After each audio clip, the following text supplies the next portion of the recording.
Hola, ¿qué tal? Buenas noches, bienvenidos a Esto es Zona Franca, yo soy María Camila Orozco. Feliz fin de año ya, 24, ya acercándose la última semana de este 2021.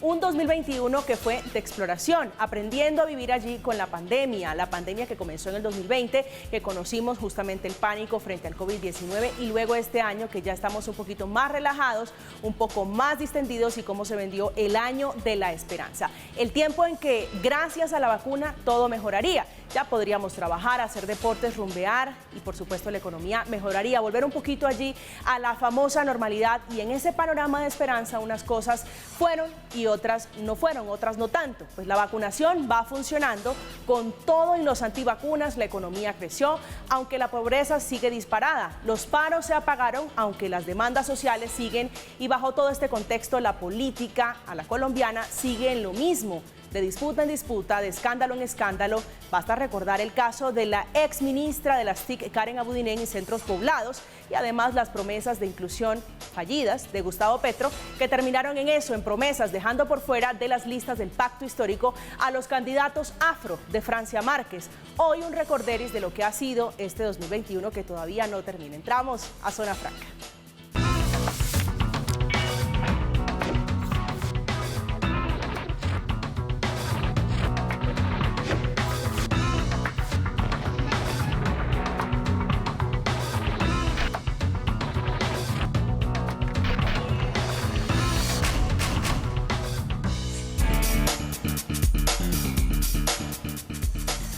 De diciembre, ya entrando en la recta final de este convulsionado y agitado 2021, hoy en Zona Franca vamos a hacer un recuento, un repaso de algunos de los hechos que marcaron este año. Hablaremos, por supuesto, del paro nacional, del estallido social, de la reforma tributaria, que fue el florero de Llorente, y la renuncia de Carrasquilla, entonces ministro, del escándalo, por supuesto, de la exministra también de este gobierno, Karen Abudinen, del plan de vacunación, que parece que va muy bien, y el proceso del expresidente Álvaro Uribe Vélez, el rol de los entes de control y, por supuesto, de política, de las listas al Congreso y de pobreza y de economía. Pues esta noche saludo especialmente a Carolina Gómez, que es periodista de esta casa, de Red Más Noticias. Carolina, bienvenida, buenas noches. Bien, muchas gracias, María Camila, buenas noches.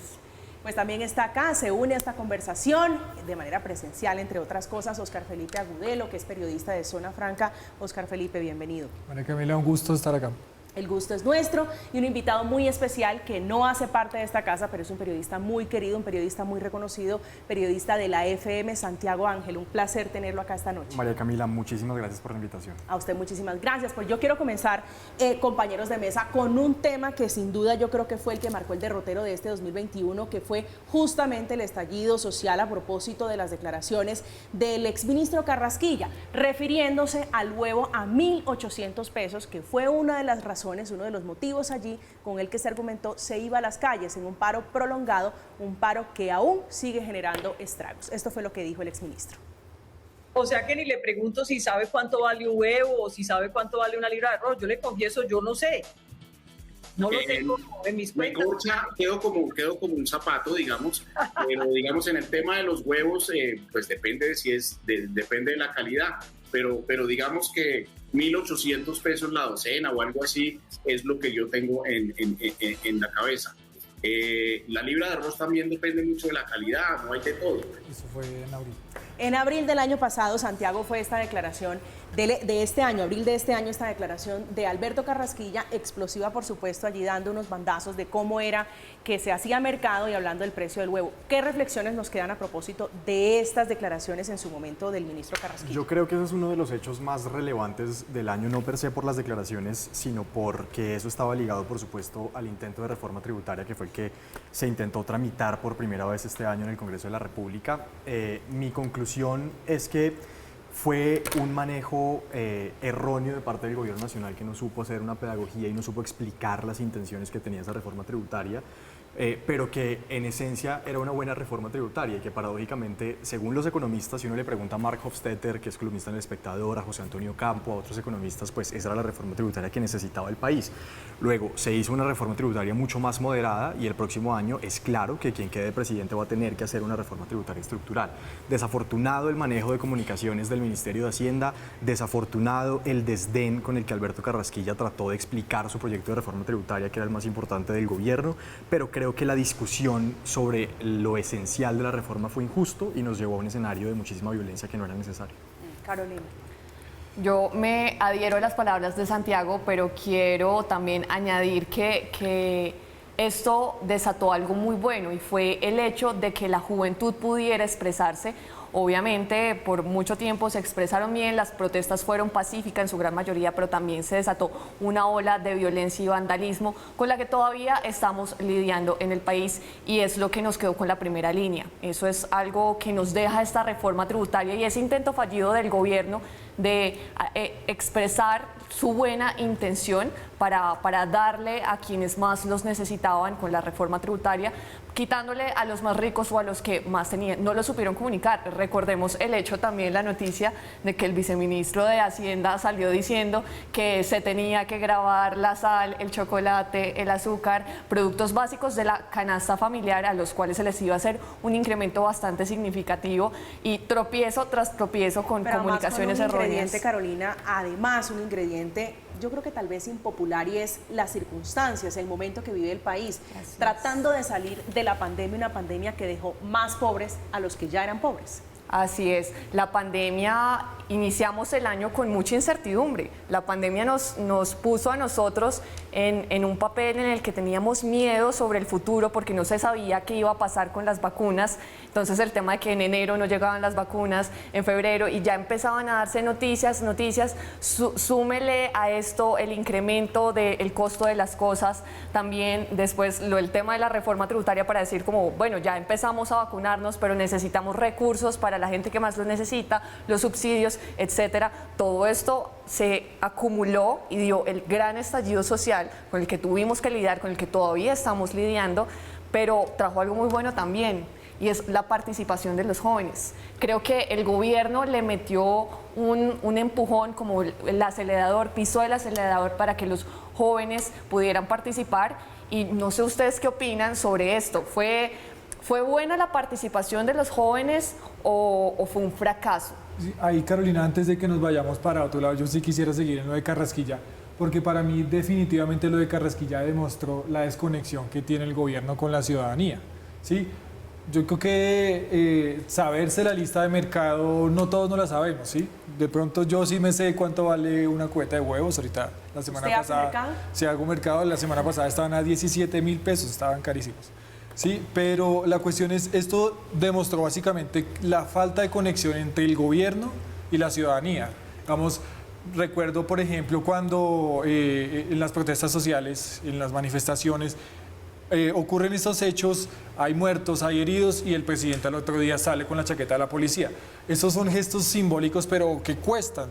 Yo estoy de acuerdo de algo con ustedes, es en la comunicación el gobierno ha fallado mucho, pero también más allá de la comunicación siento que hay una desconexión y ahí siento algunas veces que caza en río revuelto Gustavo Petro, que intenta comunicarse y conectarse con la ciudadanía, esa ciudadanía indignada que algunas veces pues es muy fácil indignarse, ¿no? Claro, y es que ha habido mensajes, como dice usted, como decía Santiago, mensajes que no han sido tan buenos, entre otras cosas, en el ambiente político tan agitado que se vivía. Santiago, de lo bueno usted rescata algo, digo, más allá de las malas comunicaciones que evidentemente ha tenido el gobierno y lo fallido que fue esta reforma tributaria, pues ya el estallido social, ¿lo ve como lo ve Carolina? Digo, lo positivo es la participación de los jóvenes. Yo creo que las elecciones de consejos juveniles es algo muy importante que a mí, por ejemplo, no me pareció una votación menor que más de 1 millón de personas, de jóvenes quisieran expresarse para elegir a unos ciudadanos que van a representarlos y que van a tener la posibilidad de influir en los tomadores de decisiones. Y creo que esa sí es de alguna manera una consecuencia directa o indirecta de este año de protestas y de un poco del movimiento social que se agitó en las calles. Eso me parece que es positivo. Sin embargo, yo sí creo que todas esas Pero hay una cosita, esos esos consejos juveniles ya venían la idea venía desde Santos, ¿no? Sí, es cierto, pero digamos que el gobierno la impulsó, hubo una estrategia de comunicación para que las personas participaran en todos los partidos. Entonces yo creo que de alguna forma toda esa indignación que se dio durante los meses del paro pues terminó capitalizándose en unas elecciones porque votaron más de 1 millón de personas. Pero le gusta 1.300.000, la cifra de 1.300.000. A mí no me parece una cifra para nada pequeña. Sí, ese es el total, pero que 1 millón de jóvenes salgan a votar para tener candidatos que puedan influir en la toma de decisiones no me parece una cifra para nada pequeña. Carolina.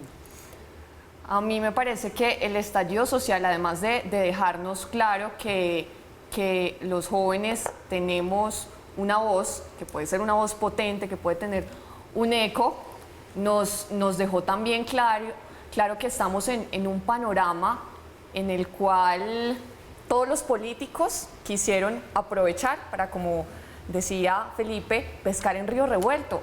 Es impresionante que más de 50 precandidatos a la presidencia hayan salido a pescar después de tener tantos temas de qué hablar en el país y tantos problemas a los cuales todos se nos muestran o se nos venden como los próximos mesías. Y ahorita estamos en época preelectoral, bueno, ya con candidatos oficiales por varios partidos, por varios movimientos, pero sin embargo el panorama sigue como muy nublado, como que es de incertidumbre, como que no se sabe qué va a pasar. A los senadores, el senador Gustavo Bolívar de Colombia Humana, que apoyó abiertamente a los muchachos a la primera línea. Claro que sí, o sea, ver a Gustavo Petro en Twitter diciendo que la gente tenía que salir a las calles a marchar en vez de proponer soluciones más pacíficas y ver una cantidad de cosas que uno dice... no se supo aprovechar el momento para que los políticos del país hicieran cosas buenas, los que están aspirando a llegar, sino que quisieron cazar en río revuelto, y ahorita creo que los jóvenes van a tener una gran participación en las próximas elecciones a la presidencia, de acuerdo a todo lo que pasó el año pasado con el estallido social. Hay una cosa, Carolina, ya que tocas el tema de los jóvenes, tenemos en Chile un presidente joven, ¿no? 35 años, el más joven de Chile. Sí, el más joven en la historia. Sí, en la historia de Chile. No sé si lo que pasó Chile, que además pues esta semana veíamos en Zona Franca que cada país tiene su contexto y hay que hacer lecturas distintas, pero algo nos dice las manifestaciones del Chile, cambio de la constituyente y ahora un presidente que sale de esos movimientos estudiantiles. No sé, Santiago, si usted le dice algo. Pues en Colombia también tenemos el presidente más joven que ha tenido el país. Iván Duque. que es Iván Duque. Yo creo que lo que está sucediendo en el mundo en general y en América Latina evidentemente va a significar unos cambios en las lógicas de cómo se está jugando la política, y que de cara a las elecciones presidenciales va a ser totalmente relevante, porque yo creo que hoy como nunca los jóvenes sí están muy interesados en influir, en votar y en tener un espacio de poder. Pues digamos que uno no se esperaría que un movimiento como La Primera Línea, que se ha caracterizado por ser completamente anti-establishment, anti-institucional, que lo que quiere es un poco romper el statu quo, participe en política y tome la decisión de participar en política, y lo han hecho de la mano de un movimiento como el Pacto Histórico, y a mí eso me parece profundamente positivo.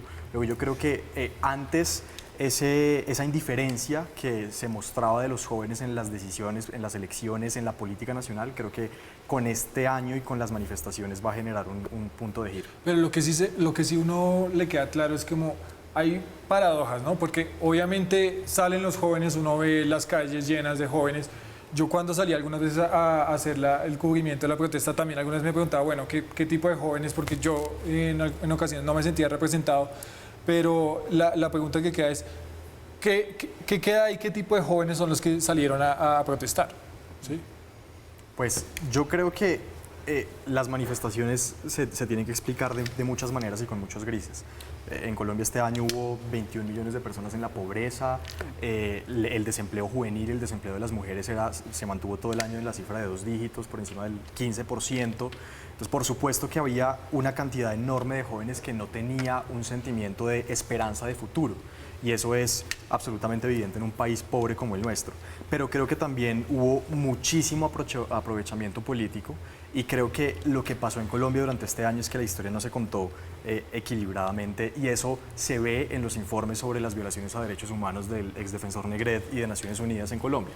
Porque si uno lee esos informes y no estuvo en el país, uno entiende entonces que lo que hubo en Colombia fue una enorme cantidad de abusos a los derechos humanos de parte del gobierno, de parte de la policía, pero hubo de ambas partes abusos y mucha violencia, ¿no? Acá vimos que una mujer de la policía denunció una violación, acá vimos que unos manifestantes cruzaron una cuerda en Bogotá y le produjeron la muerte a un motociclista, aquí vimos que asesinaron a un policía en Cali, es decir, unos hechos de violencia gravísimos que lo que significan también es que hubo un aprovechamiento político de unas estructuras que necesariamente tienen que estar organizadas, pues porque eso fue lo que vimos durante el paro. Entonces yo creo que hay de todo. Sí, yo creo que ahí confluye una mezcla de abuso de parte y parte, por supuesto unos más capitalizados por un sector político que otros, Carolina. Pero yo creo que en conclusión, el estallido social fue bueno. En medio de todo lo que pasó, es algo que nos puso a nosotros en alerta sobre que los ciudadanos habíamos perdido el control del poder, porque elegimos a personas para ponerlas en el poder a que nos gobiernen, a que hagan las cosas bien, pero lo estaban haciendo mal, y como lo estábamos haciendo mal, estábamos callados y por eso todos estábamos pues padeciendo lo que esto implica. Pero ahora yo quiero hacerles una pregunta a ustedes, especialmente a Santiago, con el escándalo de lo de la ministra Abudinen. ¿Tú crees que fue producto también la salida de la ministra de ese estallido social, como del descontento de lo que pasó, y cómo influyeron los medios de comunicación en esto? Yo creo que la ministra renunció muy tarde. Eso sucedió luego del paro, cuando ya se había calmado un poco la situación con el paro, y yo creía que lo que iba a generar ese escándalo de corrupción era otra jornada de violencia y de protestas, y la verdad que con toda la legitimidad. Yo creo que ella tenía que haber renunciado mucho antes por responsabilidad política, pero no creo que lo debió hacer por un hecho de corrupción.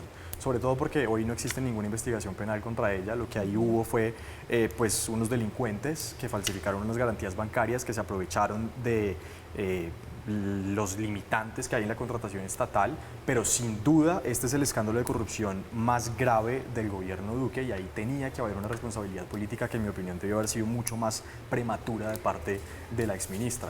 Y por supuesto, ese es un hecho que tiene que generar la indignación a los jóvenes. Lo que pasa es que siento que también ha sido muy mal explicado. También ha habido fallas ahí en comunicación. Sí, por supuesto, porque si usted sale a la calle y le pregunta a un taxista qué pasó en ese escándalo, la mayoría de personas, de taxistas, le van a responder, pues la ministra se robó 70.000 millones de pesos, y eso no fue lo que ocurrió, digamos. Si uno evalúa el caso y uno lo estudia, uno se da cuenta que en realidad quien denunció cuando el Banco Itaú en una de las audiencias le dijo al ministerio que había unas garantías bancarias fue la ministra la que le denunció a la fiscalía.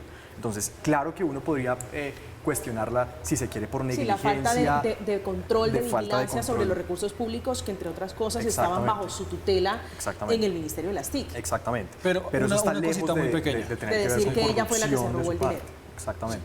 Pero sí hay una cosa que creo que yo no le quiero comprar esa teoría a la ex ministra, y es que ella dice que ella misma destapó el escándalo. No, ella no destapó el escándalo. La que destapó el escándalo fue Paola Herrera, una periodista de la W, y ella desde el año pasado estuvo haciendo unas denuncias diciendo que había unos dineros, que la contratación en centros poblados no andaba muy bien. Entonces creo que desde ahí es el origen. Puede que la ministra haya ayudado o no, de acuerdo que duró mucho en renunciar. Creo que en este país la palabra costo político, responsabilidad política parece que no existiera, pero creo que eso es clave. Y hay una cosita que sí me parece importante decir, un retrocedo rápidamente, es respecto a, yo estoy de acuerdo con que es algo bueno el paro, es algo importante que haya pasado eso, pero creo que al hacer el saldo es fundamental acordarse que hubo unas personas muertas y unas personas heridas, unas personas que sufrieron, tanto policías como personas de la sociedad civil. Eso me parece clave cuando hacemos el saldo del paro. Es que eso es una tragedia, una persona que muera independientemente si es policía, si es un civil, eso es una tragedia. Pero digamos, hablando de reflexiones ya sobre lo que ocurrió en las calles, la reflexión final que usted hace sobre las manifestaciones violentas y versus la participación política, ¿cuál es? Digo participación política porque era una de las principales demandas y exigencias de las personas que estaban legítimamente manifestándose en las calles. Digo legítimamente las personas que no hicieron uso de la violencia, que no pusieron en jaque la institucionalidad, que no pusieron en jaque la seguridad alimentaria y la vida de muchas personas.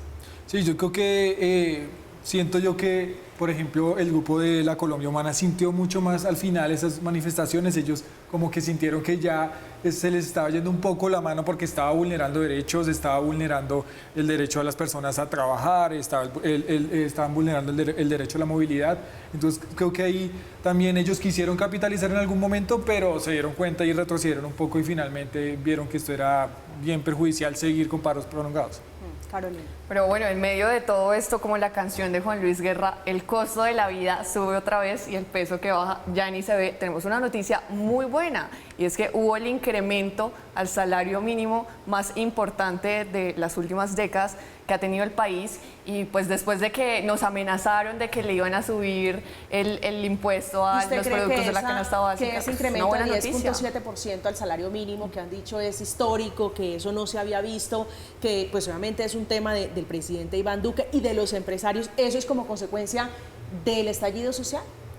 Yo creo que el estallido social tiene que ver en gran parte con esto, pero también tiene mucho que ver que los empresarios se pusieron la mano en el corazón y dijeron, negociemos con el gobierno y En el hagamos bolsillo. estos. También en el bolsillo, claro, pero más que todo en el corazón. Para ponérsela en el bolsillo, primero se la tuvieron que haber puesto en el corazón, porque esto es un acto de bondad. Venimos de una pandemia que casi los acabó. Tenemos ejemplos como el doctor Mario Hernández, como Arturo Calle, que nunca despidieron a sus empleados. Son grandes ejemplos, y como ellos muchísimos empresarios que durante la pandemia hicieron muchas cosas buenas por los colombianos y no quedaron en las mejores condiciones posibles. Tuvieron que hacer de pronto ajustes, recortes, pedir préstamos, pero lo hicieron bien, y gracias a eso, no solamente a las tareas del gobierno, sino a esos empresarios héroes, por así decirlo, es que hoy en día tenemos este aumento del salario mínimo. Le voy a decir una cosa, María Camila. Yo creo que ese aumento decidido por el gobierno es una decisión populista de cara a una necesidad de generar una reacción electoral por la inminencia de que gane la presidencia Gustavo Es un Petro. cálculo político para Yo creo que usted. es un cálculo político definitivamente, pero antes de eso quería hacer una moción de réplica de 30 segundos. Por supuesto que la que descubrió y ayudó a que se conociera en el país el escándalo de centros poblados fue Paola Herrera, ninguna discusión sobre eso, luego lo hicimos todos los medios de comunicación.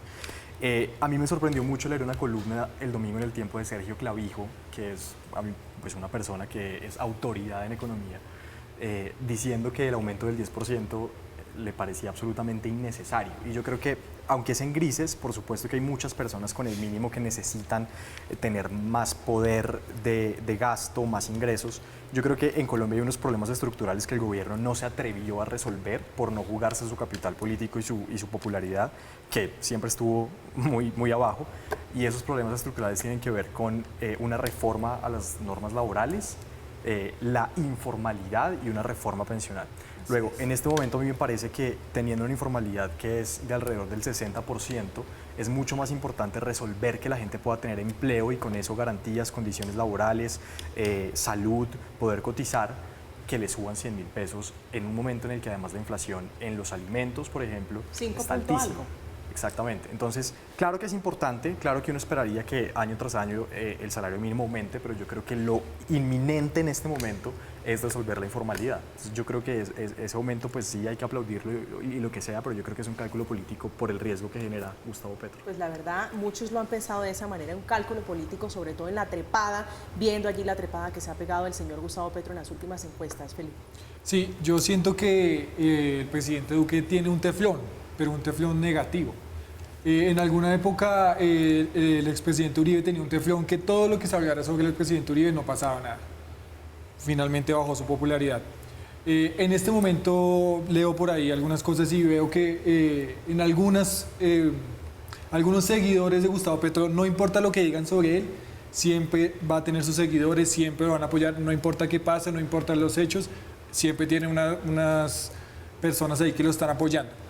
Y respecto a esto, creo que Duque siento que tiene un teflón pero negativo, no, siento que no importa lo que haga, va a tener una imagen negativa, siento que va a quedarse como siempre como el presidente meme, entonces no, o sea, yo creo que es una medida populista, creo que es una decisión difícil porque todos los años es lo mismo, que el salario mínimo va a estar o no estar, y este año por fin hay una decisión presidencial. Y estoy de acuerdo con Santiago. Tenemos unos problemas muy graves de informalidad y esto le va a afectar principalmente a las personas que ni siquiera se ganan el mínimo. En Colombia el 62% de la población está en la informalidad. Carolina. Pero yo pienso que sí, el gobierno ha cometido muchos errores políticos por hacer cálculos, pero para mí eso es una buena noticia porque la clase media se va a ver bastante beneficiada del incremento del salario mínimo, se va a dinamizar el tema del consumo y van a pasar muchas cosas. Es decir, el tener incentivos con un salario mínimo para un empleado es mucho mucho más reconfortante, mucho más aliviante tener un incremento anual a que no tener ningún incremento. Es decir, eso es un premio al trabajo, pero hay que mirar la otra parte de la oración, como Santiago y como Felipe lo decían. Eso le queda de problema al próximo gobierno. O sea, estamos ahorita mirando las cosas que le van a quedar de chicharrón al otro gobierno porque ese gobierno no fue capaz de resolverla. Pero usted no motivos. mira, digo yo, haciendo acá de abogada del diablo, Carolina, usted no ve el vaso, digo, medio lleno. Al presidente Duque le ha tocado bailar con la más fea, digo, en una pandemia, cambiándole el derrotero absolutamente de su plan de gobierno, no solamente a él, se lo cambió a los mandatarios locales, a los departamentales. Todos, así es, pero Duque lo ha hecho muy bien respecto a la pandemia. ¿Ustedes ya se vacunaron todos? Todos estamos Segundas vacunados, dosis, señor. terceras dosis, todos estamos vacunados y eso es gracias al presidente Duque. Pero ya vamos a hablar de la vacuna, evacuemos este tema, vayamos hablando. Gracias al Estado colombiano. Sí, hablemos de lo que pasó a propósito del estallido social, porque estábamos hablando, claro que hay cifras que son positivas para algunos, para otros no tantos, y una cifra que dice mucho, porque si usted me lo permite, los empresarios bajo el pretexto habitual de que incrementar el salario mínimo lo que significaba era que se dejara de generar nuevos empleos, pues con esa excusa durante muchos años no se había visto un incremento significativo, pero esto tiene un componente adicional, Santiago, y es que con esos incentivos, con esos subsidios, también se generaron 138.000 empleos para jóvenes, empleos nuevos. Claro, eso es importante. Y lo paradójico de todo esto es que nos lleva a la primera conversación, y era la reforma tributaria, ¿no? La reforma tributaria de Carrasquilla en sus primeras 10 páginas tenía todas esas intenciones. Era, primero, ampliar la base a las personas naturales que están en capacidad de aportar un poco y que hoy no lo hacen, que ganan un poco más de 4 millones de pesos. Y bueno, otros impuestos que podrían ser muy controversiales, pero los objetivos eran de política social. Era de ampliar el ingreso solidario, de ampliar los programas de educación como Generación E y otras ofertas, de ampliar los subsidios a las personas que durante la pandemia pasaron a la pobreza y a la pobreza extrema. Luego, yo creo que en política pública para responder a la pandemia hay cosas que hay que celebrarle en grises con aciertos y desaciertos al gobierno nacional, y creo que esas motivaciones para los empresarios para subsidiar la salud, la pensión con el fin de que contrataran a jóvenes y mujeres es muy importante, y por supuesto que resolvió otro de los problemas estructurales durante la pandemia, que es el tremendo desempleo para jóvenes y para mujeres por encima del 15%, que eso me parece que es algo que hay que atenderlo ya, y que el próximo gobierno va a tener que llegar también a seguir trabajando sobre eso. Muchas tareas que quedan pendientes, ya Duque terminando prácticamente su gobierno, un gobierno que se demarcó, le decía hace unos instantes a ustedes, por el Plan Nacional de Vacunación, muy criticado por algunos, adulado y alabado por otros, un plan de vacunación con promesa de llegar a cerca de 35 millones de vacunas. En diciembre, este mes de diciembre, decían con el 70% de la población, cifras que han ido cambiando en el camino porque la pandemia así lo ha ido marcando. Esto fue lo que dijo en su momento el presidente Iván Duque. Le dijimos a los colombianos que estaríamos cerrando los acuerdos para llegar a los 35 millones de colombianos. Y hoy quiero informarle al país que se han cerrado los acuerdos para la adquisición del remanente adicional que nos permite llegar a los 35 millones de colombianos. Unas cifras que lastimosamente no están tan cerca, a pesar de que estamos en índices y cifras muy parecidas a Estados Unidos, que es un país rico, que tiene muchas diferencias, entre otras cosas, en el manejo de la pandemia con lo que tiene que ver con Colombia, Carolina. Pero las cifras hablan muy bien de la gestión del presidente. Hasta el momento hay más de 63 millones de dosis aplicadas con corte al 21 de diciembre, según lo informa el Ministerio de Salud. Puede ser que no estén los 35 millones de personas vacunadas, pero las cifras hablan que el plan de vacunación va avanzando en una dinámica muy rápida, mucho más rápido de lo que va avanzando en el resto de países de Latinoamérica, pero que pues el compromiso, quiero acá hacer una cuñita otra vez a los empresarios. El compromiso no solamente ha sido del gobierno, sino también de toda la clase empresarial que de nuevo se puso la mano en el corazón y dijo, venga, nosotros vamos a apoyar para que ese plan nacional de vacunación avance y avance de una forma muy rápida.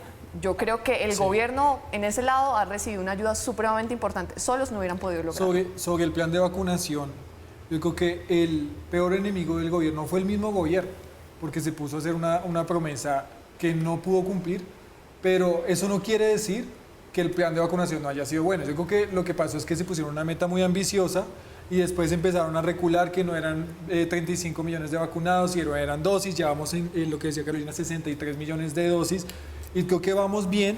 Creo que se fijó una meta muy ambiciosa y eso es lo que le pasa factura, pero en general creo que vamos bien, y creo que en la ecuación en ese momento no sé si lo tuvieron muy en cuenta los antivacunas, que es un problema grave que tenemos. Que ser un dolor de cabeza grande allí. Por compromisos me tengo que ir a hacer una pausa. Al regreso, Santiago, con usted para hablar del Plan Nacional de Vacunación, de las cifras, si son buenas o malas, llegando allí en este 24 de diciembre a un poquito más de 27 millones 580.000 vacunados con esquemas completo, y cerca de 2.830.000 con dosis de refuerzo. Hablando allí de ese plan de contención del COVID-19 y ahora el nuevo dolor de cabeza Omicron, que ya está presente en Colombia. Estamos en Zona Franca haciendo un balance de lo que fue este 2021. Vamos a hacer una pausa, ya regresamos.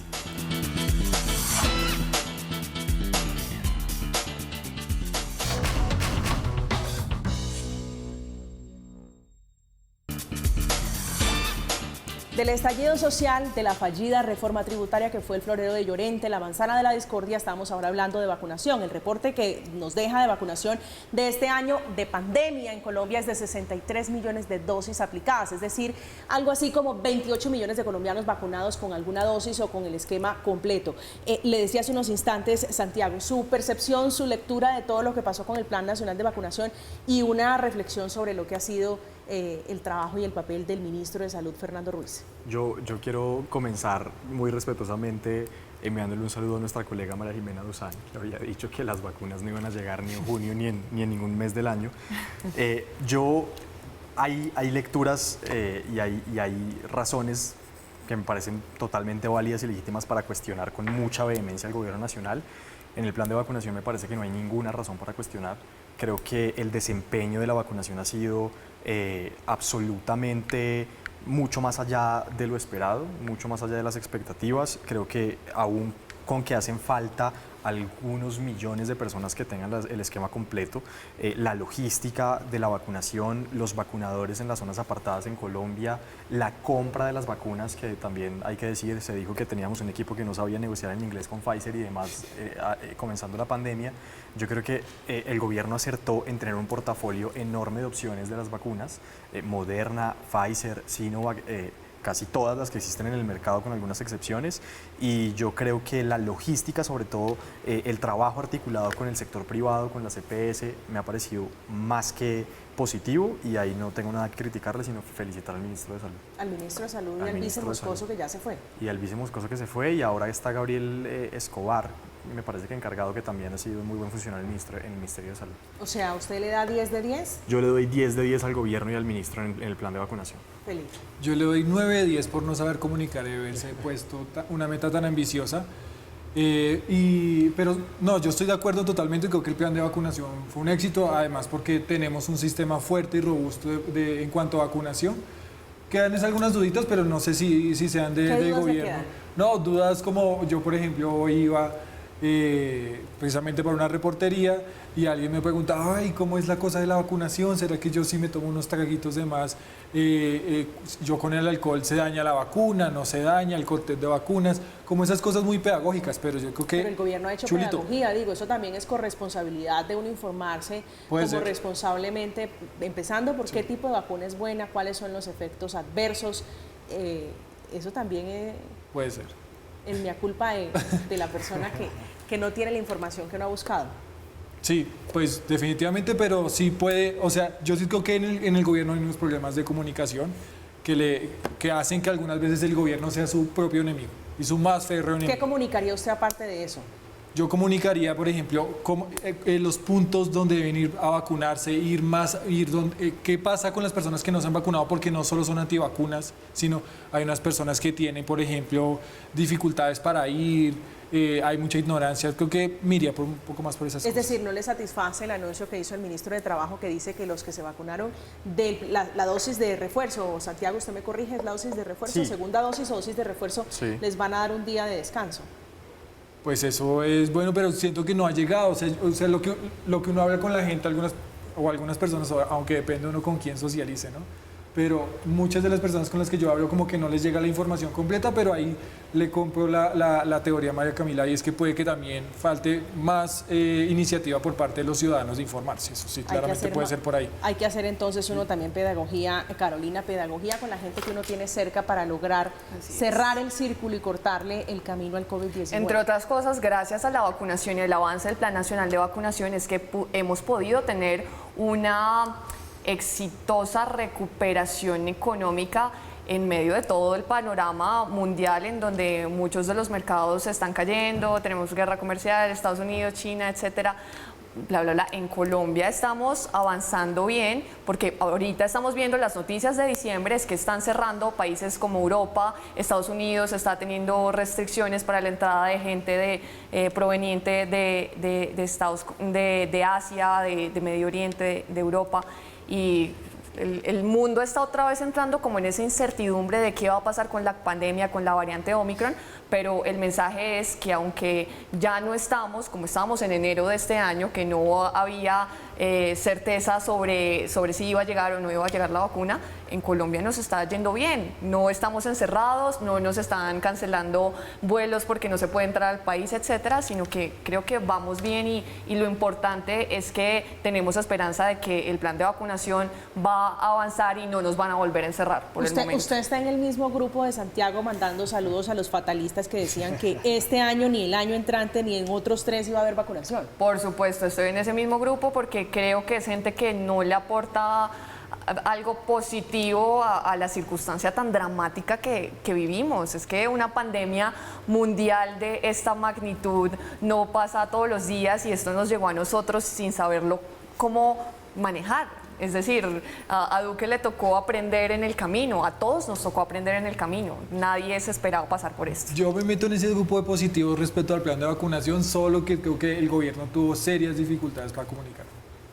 Pues de la vacunación, esto es un popurrí porque estamos tratando de llegar a consensos, pero más que consensos, a reflexiones, les decíamos, sobre lo que ha pasado este año, un año donde hemos tenido que aprender a convivir con este virus que parece que nos va a seguir dando dolores de cabeza, pero también ha sido un año más allá de la reforma tributaria, del estallido social, ha sido un año también de vacunación, ha sido un año de aprendizaje y ha sido un año de procesos penales, uno muy, muy interesante, muy taquillero, que es el del expresidente Álvaro Uribe, procesado por presuntamente instigar, por presuntamente intentar torcer, voltear y manipular el testimonio de algunos paramilitares que lo acusaban de vínculos con esa organización al margen de la ley.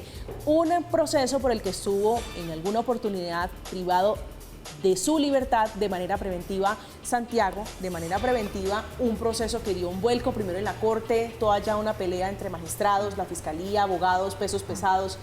¿Qué nos deja este proceso? Yo creo que el proceso del expresidente Uribe se puede leer desde 13 puntos de vista. El primero es que fue un proceso lamentablemente mediatizado, y eso es algo que sucede mucho en Colombia con los casos judiciales, y eso genera muchos errores en los medios.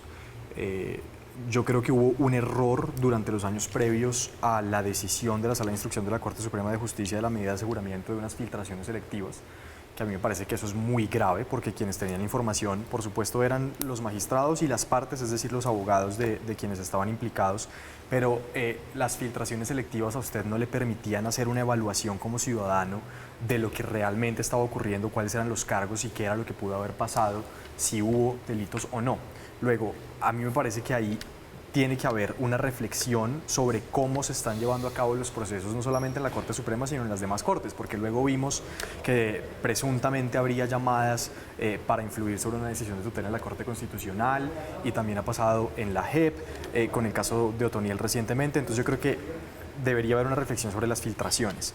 Lo segundo es que esto generó un efecto muy lamentable para la democracia, y es que luego de la decisión del expresidente de renunciar a su curul, pues lo hicieron otros congresistas que tuvieron problemas muy graves con la justicia. Cascadas de renuncia, evitando hacer Cascadas el de quite renuncia. a la Corte. Y eso me parece antidemocrático, sobre todo porque Colombia tiene unas instituciones importantes en donde se respeta el debido proceso. La Corte Suprema de Justicia es una corte pues que uno podría cuestionarla por muchas cosas, pero que uno debería coincidir en que es garantista, y estas renuncias de Richard Aguilar, de Edwin Ballesteros, del ex senador Se sentó Pulgar, un precedente de acción político. Sí. Yo creo que eso hizo que se entendiera que algunas personas podían escoger quién los investigaba y eso me parece nefasto. Pero el otro efecto es que creo que un caso tan difícil como este no debería tener el nivel de politización que tiene. Uno debería tener el mismo deseo del debido proceso, de la presunción de inocencia y de las garantías para el expresidente Uribe, para el expresidente Santos o para cualquier expresidente, y no creer que es culpable en tanto mis convicciones políticas así lo dicen. Entonces, yo creo que en cualquier caso fue un proceso muy mal manejado. Hay cosas para cuestionar al expresidente Uribe, hay cosas para cuestionarle a los magistrados de la Sala de Instrucción de la Corte Suprema, hay cosas para cuestionar a los magistrados de la Corte Constitucional y también a colegas y a políticos que aprovecharon el caso. Para mí este caso, aparte de ser un proceso judicial que se está llevando a cabo, es algo que se ha usado como un instrumento electoral. ¿Por qué? Porque ahorita vemos entonces a personas que no aparecían antes, como el expresidente Juan Manuel Santos, mandándole una carta al expresidente Uribe diciéndole como, venga, ya déjese de meter en temas políticos, hagamos las paces. Pero este señor no aparecía desde hace mucho y aparece justo en el momento en el que salen las denuncias porque hizo unas llamadas a unos magistrados para hablar sobre el tema del proceso y viendo cómo se podía meter de alguna u otra forma. Ahora, ¿por qué es tan importante para el país conocer sobre el proceso de Álvaro Uribe? O sea, ¿cuál es la trascendencia en Colombia para ustedes sobre este proceso? ¿Qué piensan ustedes sobre la importancia de que este proceso marque formas de hacer política y marque un precedente judicial? ¿Es justicia o es injusticia? ¿Es persecución política o no es persecución política? ¿O es simplemente un show preelectoral para quitarle poder a uno de los señores que más ha tenido poder en el país o el más poderoso en los últimos 100 años? Sí, es que ahí hay una delgada línea entre lo que decía Santiago hace unos instantes, que se conoce eso en derecho como los llamados juicios paralelos, que una cosa es el juicio que se está adelantando ante un juez legítimo, la causa que lleva la Fiscalía, y otro el que se adelanta no solamente ahora en medios de comunicación, que también hay que decirlo, tiene mucha responsabilidad en lo que ha sido la politización y la mediatización de este proceso, pero también las redes sociales que han tenido un rol fundamental en la desinformación, Felipe, de este convulsionado proceso judicial. Sí, yo me quiero quedar con dos cosas. La primera es en cuanto al papel de la defensa. Creo que uno escuchaba las audiencias y veía a un fiscal muy amigo, y revolcaba un poquitico más y encontraba a un Gabriel Jaimes muy cercano a Alejandro Ordóñez, pero sobre todo uno veía las audiencias y uno casi que decía, pucha, esto es como de los pocos casos en Colombia, no tengo más registros que el fiscal, parece más es un abogado defensor, ¿sí? Y lo otro es, me pareció muy curioso la figura de Diego Cadena, ¿sí? Me genera mucha curiosidad, es cómo llegó el expresidente a un abogado tan mal preparado, ¿sí? Y finalmente es el que lo metió en esos líos. Diego Cadena, que puede pasar, entre otras cosas, a ser el primer abogado en la historia de este país en poner en el banquillo de los acusados, vean ustedes allí, al expresidente Álvaro Uribe, expresidente que repitió presidencia, estuvo allí en el poder durante 8 años. Repitió presidencia y puso presidente. Y puso presidente. Y otra vez puso le pegó en el palo. Este es uno de los apartes de una de las diligencias por las que trascendió lo que era su defensa, el derrotero de su defensa en la Fiscalía, que también lo tiene contra las cuerdas. ¿Usted presentó estos testigos ante los procesos que se estaban tramitando? Sí, señor. ¿Todos? No, algunos. De la misma me escucha la pregunta, hombre. Que si yo presenté a los testigos. La pregunta es, ¿usted presentó a los testigos? Escucha. No, señor. ¿Por qué se ríe, Santiago? No, porque pues esa respuesta sí es una barbaridad. Digamos, un abogado no debería defenderse de esa manera y creo que ahí se notó cierta complicidad entre el abogado Iván Cancino, que lo respeto mucho y creo que es un gran abogado, y el abogado Diego Cadena, que evidentemente no había estudiado y no había preparado. Pero ¿por qué complicidad? Digo, su rol es defender. Sí, claro, pero él le pregunta más o menos entre líneas a Cancino qué debe responder. Y creo que esa fue una de las imágenes que quedaron de este juicio este año y que por supuesto generan una duda en la ciudadanía sobre qué era realmente lo que estaba pasando. Pero ¿sabe qué, María Camila? Yo sobre esto tengo una conclusión, y es que en el país, digamos, uno podría decir que el sujeto político más controversial en los últimos 30 años es el expresidente Álvaro Uribe. Y hay muchas presunciones y muchas sospechas sobre supuestos delitos del expresidente, y yo creo que la justicia debe actuar conforme a la ley, y si el expresidente es culpable de algún delito, entonces deberían demostrarlo, pero deberían demostrarlo de manera incontrovertible y con pruebas contundentes y serias, porque lamentablemente este caso, también hay que decirlo, se ha basado en las declaraciones de una cantidad de testigos que fueron buscados por enemigos del expresidente, que fueron delincuentes. Y si usted lee el expediente y empieza a revisar qué es lo que hay, usted no encuentra muchas pruebas, no voy a decir que ninguna, pero muchas pruebas que uno pueda decir, esta es una prueba incontrovertible de que el expresidente cometió un delito y que tiene un nexo con paramilitares o que tuvo un nexo con paramilitares. Luego, si es culpable de algún delito, yo creo que la labor de los jueces y de la justicia es demostrarlo, pero demostrarlo de manera incontrovertible, y que nos digan entonces qué fue lo que ocurrió, pero no con filtraciones a amigos periodistas, no con el papel intermediario de políticos enemigos y no con solamente testimonios de delincuentes.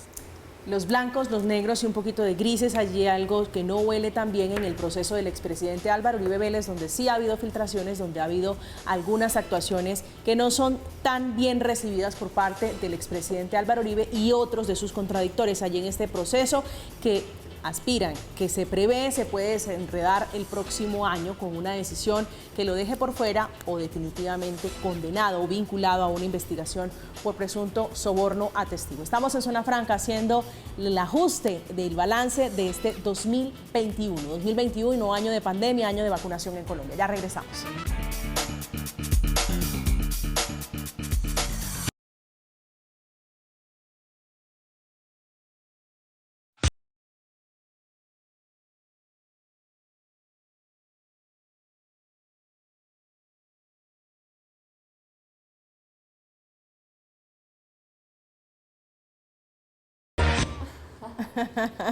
Carolina, este es uno de los hombres duros por estos días en la política. Claro, disparado en las encuestas, impresionante. Rodolfo Hernández pasó de ser el alcalde de Bucaramanga, con algunos líos judiciales todavía pendientes, sin resolver, pero pasó a ser un señor conocido, que además lo quieren y además puntea en encuestas. Esto es impresionante. Estamos tan solo a casi 6 meses de las elecciones y este señor disparado en las encuestas. ¿Cómo ven ustedes esto? Y es todo un influencer, lo vimos ahí haciendo ejercicio en TikTok, dice las cosas sin filtro, es una persona que no le da miedo decirle, me gusta. yo no me junto con pero yo hago las cosas como yo quiero, cuando quiero y como quiero. A mí me gusta esa personalidad. No le daría mi voto, pero me gusta esa personalidad mucho. Felipe, ¿le gusta? No, a mí claramente no Rodolfo Hernández no me gusta. Creo que en su gestión en Bucaramanga no fue muy bien aceptada, ¿sí? Y sobre todo creo que esta semana estaba buscando precisamente La Silla Vacía publicó un artículo en donde muestran que parte de sus listas al Congreso son más de los mismos, la misma clientela, y creo que también algunas veces hay que conservar las formas, ¿sí? Las formas también, en algunas ocasiones las formas pueden ocasionarnos una guerra. Sí, y me da mucho miedo que por no conservar las formas, no sé este señor a dónde nos pueda llevar, pero definitivamente no le daría mi voto a él. Tiene un estilo bastante parecido al de Trump. ¿Qué opinan ustedes? Sí, yo creo que es el gran outsider de estas elecciones, pero evidentemente es un populista, digamos, y aplica la definición teórica... Pan y circo. Sí, pan y circo. Empezando porque en su discurso se ha acostumbrado a decir que la cifra de corrupción en Colombia al año es de 50 billones de pesos, y eso es sencillamente falso, es una mentira. Eso no lo ha probado nadie, no hay ningún estudio ni de la Contraloría, ni de ningún ente de control, Puede ser más, ni de ninguna universidad que diga que la corrupción al año en Colombia significa 50 billones de pesos, pero además porque la sobresimplificación de todos los asuntos y todos los problemas estructurales que tiene Colombia para Rodolfo Hernández pasan por la corrupción. Luego, ¿Cómo va a resolver los problemas con el ELN y con los grupos armados ilegales? Hay que sacar a los corruptos del poder. ¿Y cómo va a hacer una reforma pensional? Hay que sacar a los corruptos del poder. Ya. ¿Y cómo va a generar una política que permita más acceso a la educación? Hay que sacar a los corruptos del poder. Y yo creo que esa sobresimplificación es Pero además populista ya hay un caso, y es que estuvo en la alcaldía de Bucaramanga y no le fue bien. Entonces creo que eso ya... De hecho está investigado presuntamente por corrupción.